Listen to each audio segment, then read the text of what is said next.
27મી સુભાષચંદ્ર બોઝની જન્મજયંતિ નિમિત્તે વડોદરા મહાનગરપાલિકા દ્વારા પુષ્પાંજલિનો કાર્યક્રમ યોજવામાં આવ્યો હતો।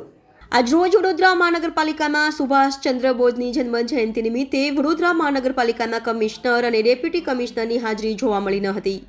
ત્યારે આઝાદ હિન્દ ફૌજ લડવૈયા એવા નેતા સુભાષચંદ્ર બોઝની જન્મજયંતિ નિમિત્તે વડોદરા મહાનગરપાલિકા કમિશનર અને ડેપ્યુટી કમિશનરની હાજરી જોવા મળી ન હતી। ત્યારે વિપક્ષના નેતા ચંદ્રકાંત બથુએ મીડિયા સમક્ષ જણાવ્યું હતું કે આવા નેતા સુભાષચંદ્ર બોઝની જન્મજયંતિ જે નેતાએ દેશને આઝાદી અપાઈ હોય ત્યારે વડોદરા મહાનગરપાલિકા કમિશનર અને ડેપ્યુટી કમિશનરની હાજરી જોવા મળી ન હતી, જેને લઈ વિપક્ષના નેતા ચંદ્રકાંત બથુએ મીડિયા સમક્ષ માહિતી પૂરી પાડી હતી।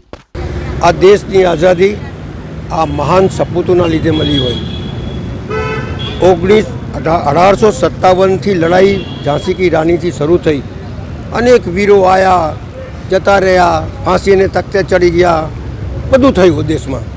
બાબા આંબેડકરને સંવિધાન બનાવ્યું, પણ આવા સપૂતોની જ્યારે જન્મજયંતિ હોય અને કોર્પોરેશનનો કાર્યક્રમ હોય અને જેના વડે આઝાદી મળી હોય, જેના વડે આ પોસ્ટો ઉપર તમે લોકો બેઠા છો, ચાહે કોઈ પણ હોય, એ આઝાદીના સપૂતોને ભૂલવા ન જોઈએ।